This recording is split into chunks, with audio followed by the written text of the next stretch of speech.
suffisant ou non. Shammai dit oui, c'est suffisant, il a ses qualités. Quand il voudra, il pourra les exprimer. Et donc, un enfant, il a déjà toutes ses qualités, voilà. On peut lui faire confiance d'un certain point de vue. Et elle dit non, il doit faire ses preuves. Qu'il fasse ses preuves, on verra ses qualités. Qu'il les a en potentiel ou non, ça ne m'intéresse pas en vérité. C'est super, c'est très bien. Mais qu'il passe au stade effectif, vous voyez. Donc c'est tout ce qu'on a vu aussi pour les sphérotes. En potentiel, elles n'existent pas, etc. Donc voilà. Et la lumière du Mashiach, comment elle sera? La lumière du Mashiach, elle sera une réalité dans la Géoula. Pour l'instant, elle est en potentiel. Non, maintenant, elle est en potentiel. Dans la Géoula, elle sera une réalité. Mais c'est un potentiel qui existe. Ouais. Non, un potentiel dans notre perception. Voilà, oui, dans la perception. Je vais lui répondre dans la perception. J'ai répondu d'après Beth Hillel. Pas d'après Beth Shammai. D'après Beth Shammai, elle est déjà là complètement. Et il n'y a rien à dire. Là, je répondrai d'après les deux. D'après Beth Hillel, on dit nous qu'on la voit cette Géoula. On a envie de la voir concrètement, voilà.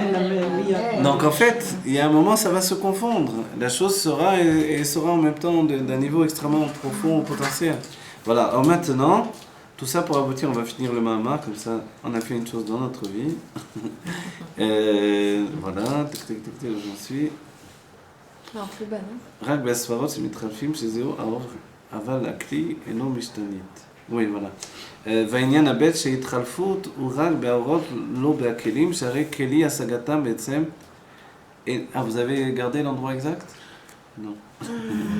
כן, ההשגה היא מבחינת חסד וכו', ולא וגם חסד שבגבורה היא מבחינת גבורה. Voilà, ça c'est la התקללות, voilà, c'est ce qu'on a vu au niveau de la התקללות. Juste après la parenthèse, נמצא שהחילוף. Voilà, ונמצא שהחילוף הוא רק באורות, לפי שאם היותם מבחינת חסד וגבורה ממש, מכל מקום, הרי הם מבחינת פשיטות.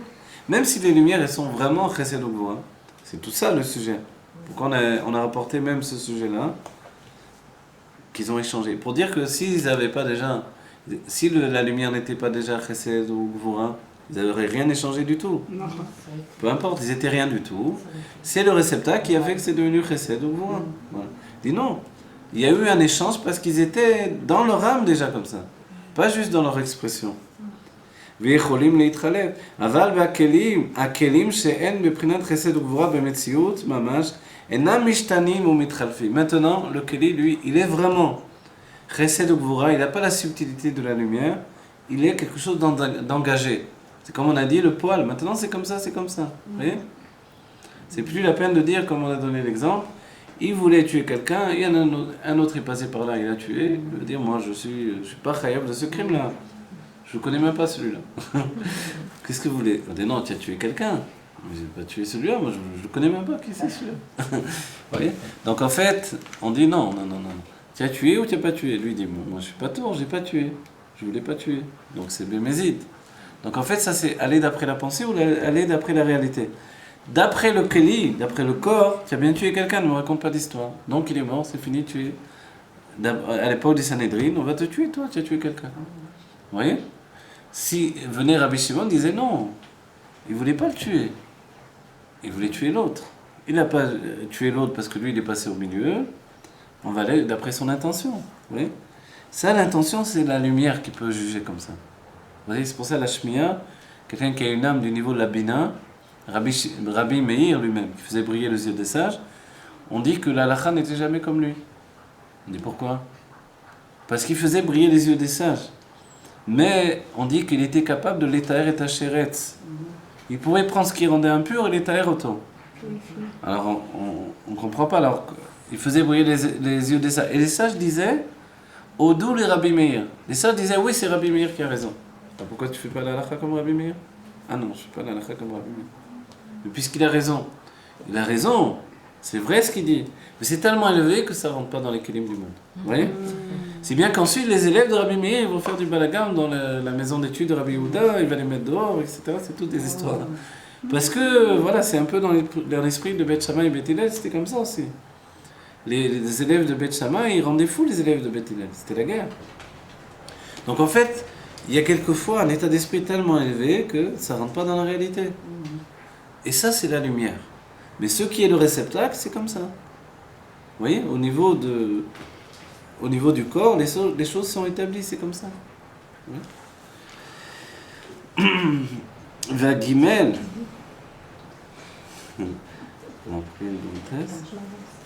voilà, והגימל, שסיבת החילוף הוא על ידי הרב. Vous voyez, on a fait les trois choses. D'accord? On a fait les trois états. N'oubliez pas, le clair c'est Om Maïm Rakia, donc chez le Rav, quand il influence, et chez l'élève. Chez le Rav, la chose, elle est le pchitoud, mais en fait, de manière voilée, elle contient Chesed Gvura. Voilà. Quand il enseigne la chose, alors elle est en train de se répandre, et là, vraiment, l'élève va percevoir immédiatement. Va percevoir. Donc c'est la lumière pour l'instant, c'est l'eau, on a dit que c'est l'eau, Maïm, c'est la lumière qui se répand. Et Rakia, c'est quand ça s'est, on a dit, l'image du Zohar c'est comme congelé, vous voyez, ça s'est gelé. Le firmament s'est gelé, on monte dans le ciel, ça devient de plus en plus froid, donc ça se fige. L'eau va se figer dans le ciel, ça devient des nuages et de plus en plus haut. Donc le ciel il est comme ça. Donc chez le Talmud c'est figé, parce que son corps va figer l'enseignement. Donc les trois niveaux. Mais il faut qu'il y ait des conditions, Les conditions, on a dit, c'est que l'expression du Talmud, dans son corps, dans son expression naturelle, c'est très marqué Chesed Gvura. Dans l'esprit, ça peut s'intervertir, mais il y a quand même une tendance Chesed Gvura. Sinon, il n'y a pas d'intervertissement. Inversion. Voilà. D'interversion possible. Et quoi? Le dernier point, Vagimel, le troisième point, c'est Sibat Achiluf ou Alidé Arav. Et que la raison même de l'interversion, ça soit par le fait du Rav lui-même. C'est-à-dire, Ayenu, Alidé à Kabbalah, Mimkoram, Keniskar Leel, parce qu'ils ont reçu de la source. C'est-à-dire, ils sont, à un moment, l'élève s'est tellement élevé qu'il a reçu de la source du Rav, et il a compris que dans cet enseignement du Rav, il y avait une base pour interdire ou pour permettre.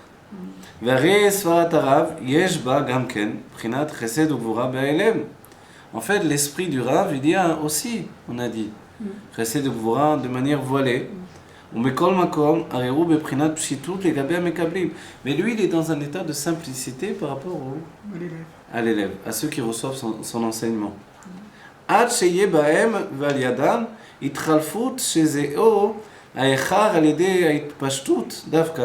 Jusqu'à un tel point que ça peut se transformer chez les Talmidim.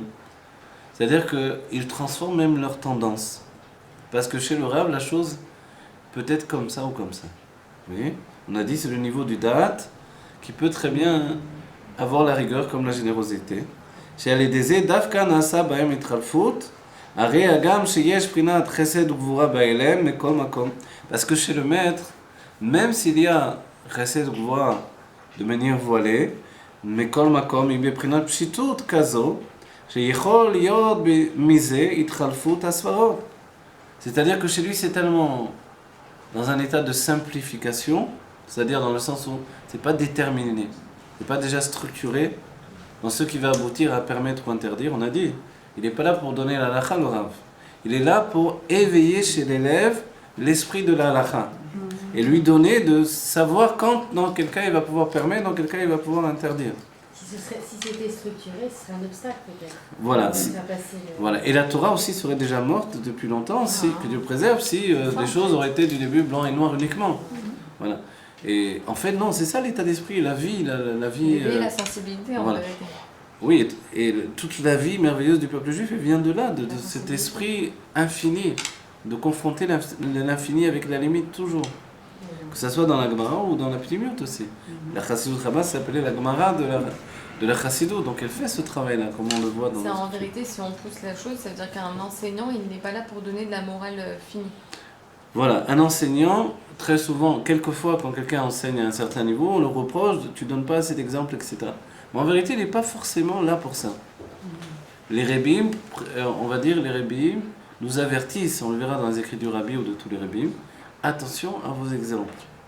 Le Rabbi dira, il vaut mieux rapporter les exemples des Rebim que de rapporter des exemples qui vont, on va dire, rendre l'élève grossier. Voilà.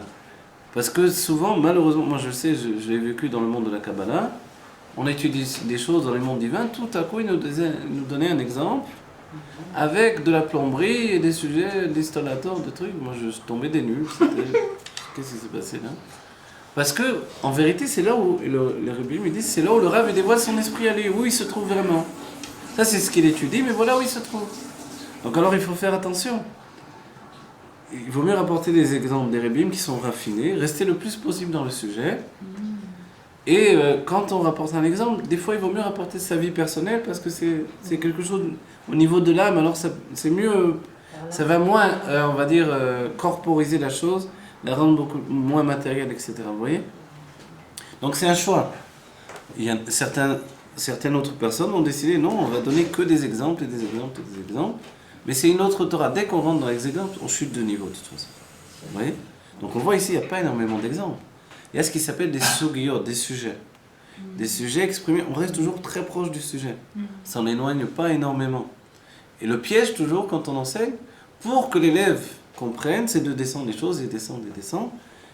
Et à la fin, on est bien loin de comprendre les sujets, on comprend les exemples, c'est tout. Vous voyez? Donc en fait, si on y arrive, si on peut, comme on essaie de le faire dans notre cours, de rester dans le sujet avec moins d'exemples finalement, pour ne pas sortir du niveau, en d'autres termes, pour ne pas sortir de Hatzilut en réalité. Vous voyez? On veut pas sortir, on veut rester dans Hatzilut, on veut rester dans les mondes divins que l'on étudie.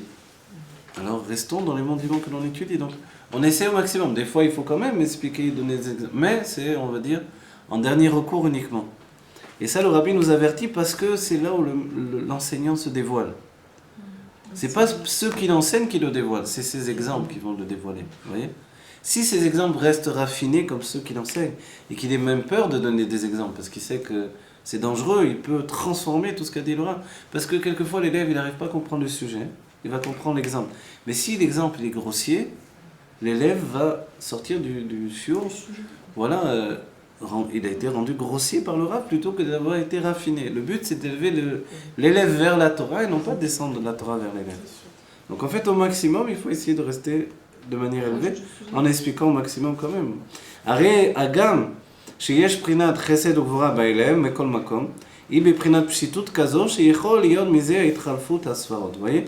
Donc chez le Rav, c'est d'un tel raffinement que maintenant les élèves effectivement peuvent non seulement donner un psak halakha d'après chacun leur tendance, mais après transformer ce psak halakha. C'est-à-dire que le Rav il a donné un sujet tellement profond, et on parle de halakha, c'est ça qui est extraordinaire, mais c'était tellement profond dans l'halakha, dans l'esprit de l'halakha, que les deux choses étaient possibles. Permettre et interdire. Comme on a dit auparavant, quelque chose qui va nous sembler fou. C'est-à-dire, des fois, les rabbanim permettent un truc, on dit, mais comment ils ont pu permettre ça?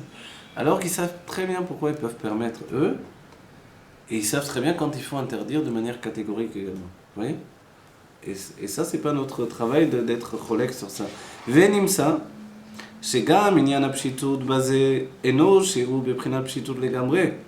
Il se trouve donc que cette simplicité qui nous semble absolue, elle ne peut pas être absolument simple. C'est-à-dire que le Rav, c'est pas possible qu'il ait donné quelque chose d'absolument immatériel.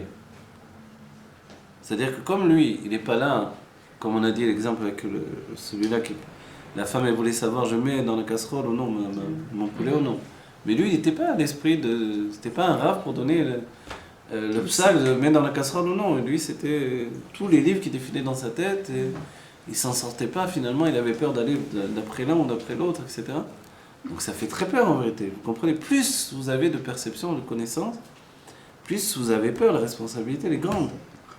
Donc, en fait, les rabbanim du niveau de Shmaya et Aftalion n'étaient pas là pour donner donc, des psak halakha. Ils étaient là pour faire des rabbanim.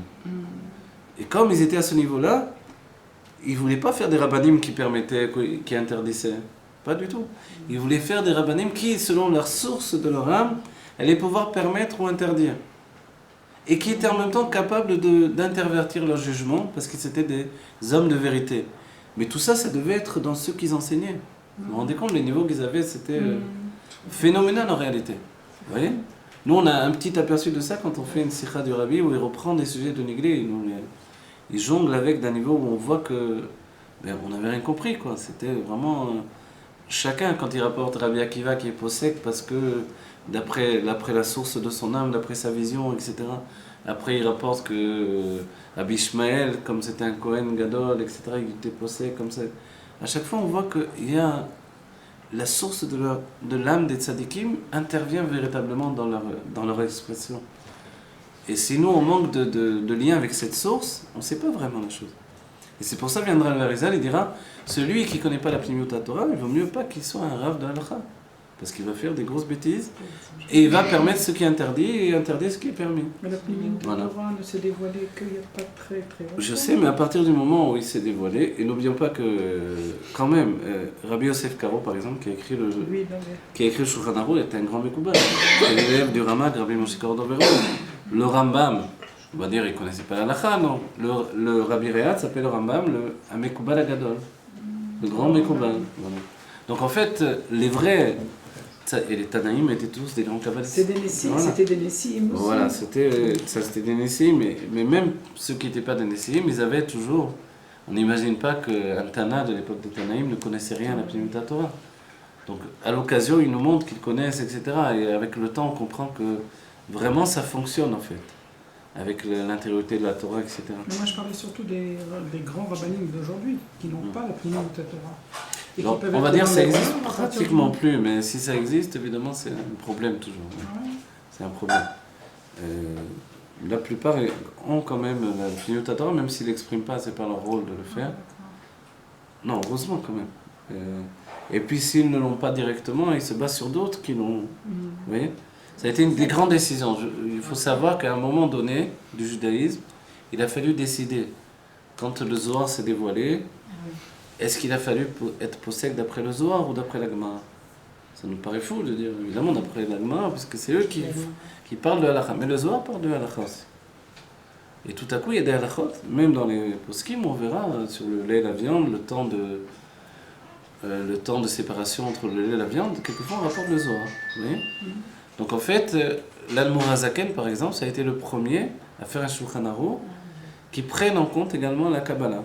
C'était une des nécessités de son Shulchan Aruch, c'est pour ça que le Maguid lui a demandé de prendre les décisions des Acharonim, des derniers poskim, et de les inclure aussi les décisions du Zohar et de la Kabbalah. Et maintenant, on va dire, à sa suite, c'est pour ça le Ben Ishraï, par exemple, va se baser sur l'Admorazaken. Rabbeinu Zalman tout le temps, pour faire son livre, le livre Ben Ishraï, qui sont des halakhot. Et quand il y a une machloket entre la Gemara et la Kabbalah, le Ben Ishraï va être posek d'après la Kabbalah. L'Admorazaken, dans son Shulchan Aruch, quand il y aura une machloket entre la Gemara et la Kabbalah, il va être posek d'après la Gemara. Mais dans son comportement, il se comportait, lui, d'après la Kabbalah quand même. C'est-à-dire qu'on a vu quelquefois faire le contraire de ce qu'il avait écrit dans son Shulchan Aruch. On a dit, mais alors pourquoi tu as écrit ça dans ton Shulchan Aruch ? Il a dit, parce que ici j'ai été possède dans mon Shulchan Aruch pour tout le peuple juif d'après la Gemara, mais pour moi et pour la Chassidut Chabad, les Talmidim, je me comporte d'après la Kabbalah. Oui ? Donc en fait, c'est pour ça qu'il y a des contradictions. Qu'on pourra trouver le sujet de dormir dans la soukha, dans l'Admorazaken, dans son Shulchan Aruch, mais lui ne dormait pas dans la soukha. Il parlera de Seudah Shlichit, mais lui ne la faisait pas. Vous voyez ? Des tas de choses comme ça. Parce que dans le psak, à ce moment-là, il était possède d'après la Kabbalah et non plus. Voilà, ouais. Donc en fait, ça veut dire qu'à un moment ou à un autre, il y a une décision à prendre. Et l'Admorazaken est arrivé juste à ce moment-là pour être possède. Est-ce qu'on a le droit ? Alors quand c'est un grand, c'était une âme nouvelle que Dieu a envoyée exprès pour ça. Forcément, il avait le droit de le faire. Il était sous l'autorité du Maguid de Mezrich, qui était le successeur du Baal Shem Tov. Et lui-même a eu très peur, l'Admorazaken, de faire ce Shulchan Aruch, parce qu'il était le plus jeune des élèves du Maguid de Mezrich, même si on appelle l'Admorazaken, c'est Zaken de sagesse, mais c'était le plus jeune. Le plus âgé, c'était Rabbi Levi. On l'a toujours appelé l'Admorazaken, même quand il était très jeune. On appelait l'Admorazaken, mais c'était lui le Rav, tout le monde l'appelait le Rav, mais c'était le plus jeune. Les autres, ils étaient déjà très âgés. Lui, il est arrivé, il avait 22 ans. Et peu de temps après, le Maguid lui a dit d'écrire le Shulchan Aruch. Shulchan Aruch, dans le judaïsme, ça veut dire quoi ? Tu écris un nouveau Shulchan Aruch. Alors, c'était pour intégrer justement ces notions, ces différences, et l'avancée du temps, les nouvelles décisions. Et donc, il a eu très peur de le faire, et le Maguid lui a dit, je prends ça sur moi. Tout le Haïnara des gens et de tous ceux qui vont t'en vouloir de faire ça, je prends sur moi. Et en fait, on voit donc que ça a été essentiel pour le peuple juif qu'il y ait ce Shulchan Aruch là pour entraîner le monde vers une nouvelle facette également de la halakha et des décisions halachiques, etc. Oui, mais le monde va suivre le Shulchan Aruch du Admor Zaken aujourd'hui. Une grande partie, en vérité, le monde ashkénaze allait d'après le Shulchan Aruch de l'Admor Zaken, sauf que pendant la guerre, il y a eu des impossibilités de continuer les éditions à cause de la guerre. Et du coup, il y a le Pirouche de Chafetz Chaim qui a pris le dessus et qui a été, du coup, il s'est implanté. Le Mishnah Berurah a pris la place dans une grande partie. Aujourd'hui, ça revient à nouveau. Le monde ashkénaze revient encore au Shulchan Aruch de l'Admor Zaken. Voilà. Qui s'appelle Shulchan Aruch Arav. Voilà. Voilà. Tout ça, on a dit donc qu'on a pénétré dans le sujet de la halakha par rapport à la source même de la halakha, etc. du sujet. ונמצא שגם עניין הפשיטות בזה אינו שהוא בבחינת פשיטות לגמרי, ומכל מקום הוא בבחינת פשיטות עד שיהיה על ידי זה החליפו דורתיו. Voilà. Ce qui donne la dernière phrase, elle est très importante, il nous dit, il se trouve donc que la simplicité de l'esprit du Rav, donc il a transmis, la simplicité, n'oubliez pas ce terme-là, il n'est pas négatif, il veut dire qu'il n'y a pas de définition établie, il n'y a pas de structure établie. Voilà, une neutralité. Voilà. Cette simplicité, le terme simple dans la Pnimiut Torah, il veut entendre ce qui n'est pas structuré dans une définition établie.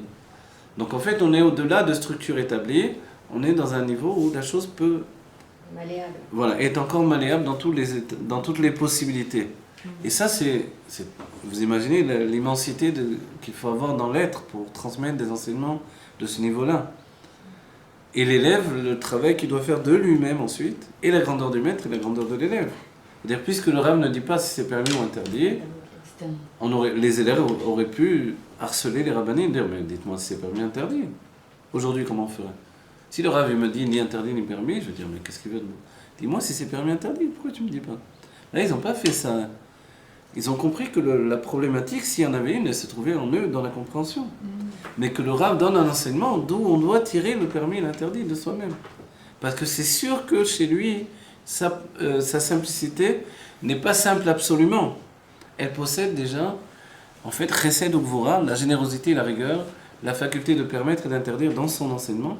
Et c'est à l'élève de l'extraire et de lui donner sa définition et de la concrétiser. Voilà. On fait le Kitsour si vous voulez. Kitsour vegam mima sheomer ichlifou dortayu. Alors, et même dans ce qui est dit ichlifou dortayu, ils ont échangé leur expression. Mouvan sheyesh prinat chesed ugvura beorot. On comprend qu'il y a la générosité et la rigueur dans les lumières elles-mêmes, donc elles sont déjà déterminées. Ve'u adera masha Shammai ve'Hillel. Et donc c'est à titre d'exemple, Shammai et Hillel, שקיבלו סברה אחת ומתחלקת בבחינת חסד וגבורה בכלי השגתם, qui ont reçu un seul enseignement et qui pourtant s'est séparé en deux dans leur cli, dans leur réceptacle de perception. וכאשר שומעים עוד הפעם מהרב, יכולה להתחלף השגתם מחמת פשיטות השכל הרב. Et quand ils écoutent à nouveau une seconde fois, ils viennent entendre chez le Rav l'enseignement une seconde fois, c'est comme aussi le fait de pouvoir se le répéter à soi-même. Alors à ce moment-là, ils peuvent en extraire un changement. C'est-à-dire, se le répéter à soi-même, c'est pareil que de l'écouter une deuxième fois. Oui, mais ça peut être considéré, parce que tout à l'heure il a dit ça peut être d'un livre ou d'un Rav. Donc d'un livre, le Rav, le livre c'est écrit, c'est tout. C'est moi qui reviens, qui étudie à nouveau. Et même dans le développement de ça, c'est quand on dit que le Rav, après 40 ans, il va arriver à data des rabbis, il arrive aux dates de son maître. On va dire, et le rabbi précise, on ne parle pas qu'il lui a donné de nouveaux enseignements. Les mêmes enseignements qu'il a reçus il y a 40 ans précédemment, ils ont mûri, ils ont été réfléchis chez l'élève à un tel niveau qu'il est arrivé voilà, à comprendre le date, c'est-à-dire vraiment la base de compréhension de son maître. Et en fait, donc là aussi, donc, là c'est forcément qu'il répétait plusieurs fois les mêmes enseignements. Vous voyez, moi je me rappelle le Rav Bograd, quand il nous enseignait les halachot de Bassar Vechalav, il nous disait, avant de rajouter un enseignement, on répète à nouveau tout ce qu'on a étudié auparavant. C'est une méthode, c'est même l'une des méthodes de l'Admor Zaken, de reprendre à nouveau tous les enseignements et après je rajoute un nouvel enseignement. Donc chaque jour, à chaque fois je dois reprendre, je reprends tout et je rajoute. Oui. Donc ça peut être un peu long, mais comme moi j'accélère, C'est parce comme que ici, j'ai le compris, kitsu, ouais. voilà, Ouais, si comme j'ai ça. compris, je synthétise à chaque fois, donc je peux rajouter à nouveau. Et parce que j'ai étudié de manière plus rapide. Vous voyez, c'est le but de la méthode. Donc en fait, il répétait plusieurs fois les choses, évidemment. Et les Talmidim pouvaient comprendre à nouveau de manière totalement différente. Mais kol makom, שם דווקא הוא המקור דחסד וגבורה שלהם והחסדים וגבורות שלהם הוא בעצם הספרה היינו באור מפני שהחסד וגבורה בהיעלם שבהיעלם הוא סיבת החסד וגבורה שבהתחלפות. Voilà. En fait, la base même de leur possibilité d'échanger ou d'expression de l'un et l'autre, c'est parce que dans le maître, il y avait effectivement les deux tendances établies. Et en même temps, en fait, il y a la possibilité de faire le changement, etc. Bon, j'accélère l'explication. Et le changement, en fait, il se fait dans la pensée. C'est-à-dire, non pas dans le sujet même, mais dans la réflexion sur le sujet. D'accord ? Ce point, il est important. On a dit, et c'est pour ça, ça rejoint ce que je vous ai dit. Le fait qu'ils entendent une seconde fois, c'est pas obligé qu'ils viennent entendre une seconde fois réellement du maître. Mais que quand ils ont réfléchi une seconde fois, ça s'appelle entendre une seconde fois. Vous voyez ? Oui, il dit c'est leur pensée, leur réflexion sur le sujet qui a changé. Le sujet, il n'a pas changé. C'est le même sujet. Avec le même matériau, la même possibilité d'être positive ou négative. Mais ce qui a changé, c'est la manière, la façon de penser de l'élève. La pensée, ça peut être un besoin. Ça peut être un besoin quand elle est attachée à son âme, effectivement. Ve'u michamat pshitat amakor. Mais comme la source, elle est simple, elle possède vraiment tous les niveaux de réflexion possibles. On a parlé de 2 élèves, mais ça veut dire qu'il y avait eu 10 élèves, c'était la même chose. Ouais. Oui. Si on parle du pshitot. Mais comme on a parlé de 2 élèves, parce qu'il y a 2 natures là, permettre ou interdire. Donc c'est chesed ou gvura. הרי שיש שם חסד וגבורה ואין בבחינת פשיטות שיהיה משום זה ההתחלפות. Voilà. Mais comme il y a là-bas dans la pensée du maître chesed ou gvura, mais comme c'est pashut, cette pshitut elle permet de faire une itchalfut, c'est-à-dire d'échanger vraiment leur nature d'expression. Voilà que ce qu'on vient de comprendre, si Dieu veut, ça nous permet d'ouvrir notre esprit, qui devienne plus subtil, et qu'on comprenne que pour nous, dans notre vie, c'est être capable aussi d'accepter aussi les psakédinim, les rabbanim, même quand on ne les comprend pas. Quelquefois, les gens se mettent en colère et sont en furie contre les rabbanim devant un psak. Voilà. Ouais. Bon, évidemment, je ne parle pas Il y a de... des critères de recrutement. Hein. Non, d'accord, il y a des critères, etc. Mais disons que si on va voir un rab, non, si on va voir un rab, si on va voir un dayan, etc., normalement, c'est quelqu'un de... Voilà. On ne va pas voir n'importe qui, parce que sinon, c'est dangereux. Mais quand même, on va dire de manière normale, les rabbanim sont des gens responsables. Voilà. Et on ne va pas demander l'halakha à n'importe qui. Là aussi, c'est notre problème. Si on voit n'importe qui étudie un peu de l'halakha, on va lui demander de l'halakha. Comme s'il était un Rav Posek, alors là, c'est une autre histoire. Mais des gens qui ont une bonne réputation de Rav et qui sont des gens qui craignent Dieu, ça se voit. Voilà. Donc dans ce cas-là, même si la chose elle nous étonne, même si ça nous rend fou, il faut accepter, parce que dans ce cas-là, c'est pas l'esprit du Rav qu'on accepte, c'est la pensée de Dieu qu'on accepte. Et pour nous, ça doit être une réalité dans notre vie. C'est comme ça qu'on va grandir également. Grandir en acceptant finalement la possibilité infinie qu'il y a dans chaque chose. Et nous dire que la halakha, c'est pas blanc et noir, mais dans la subtilité du judaïsme, c'est une infinité de compréhension sur les sujets. Voilà. Que vite on a la Géoula et qu'on voit le Mashiach qui va expliquer la halakha, qui va expliquer comment la nageoire du Léviathan qui est dentelée va pouvoir faire la shrita au shoraba, et que cette shrita va permettre de manger. On va pouvoir le manger, ce shoraba. Et ça va être caché, alors que c'est un poisson qui a fait la shrita, d'où le poisson. Voilà, Refoua Shlema pour Yaakov Yehuda ben Chana Liba, c'est un petit enfant. Amen. Refoua Shlema pour comment Yaakov Yehuda ben Chana Liba. Voilà. Donc le Mashiach va devoir prouver au Sanhedrin que cette halakha elle est vraie, et le Sanhedrin va donner un psak, et comme ça on va aller pour la Géoula. Donc c'est le Rabbi qui nous dit ça, c'est très important. Alors pour nous, dans le judaïsme, on ne fait pas n'importe quoi, on essaie d'être le plus proche de la halakha dans notre vie, dans tout ce qu'on fait. Et on s'élève tous les jours de notre vie. Et si on chute, et si on n'est pas toujours les madrines, mais les madrines, on fait tchouva. On se relève, Le soldat est parti en guerre, il est tombé sur le champ de bataille, mais il se relève, il repart, la guerre n'est pas terminée, et le combat s'arrête quand on aura la Géoula Amitid Vashlemat, avec le Rabbi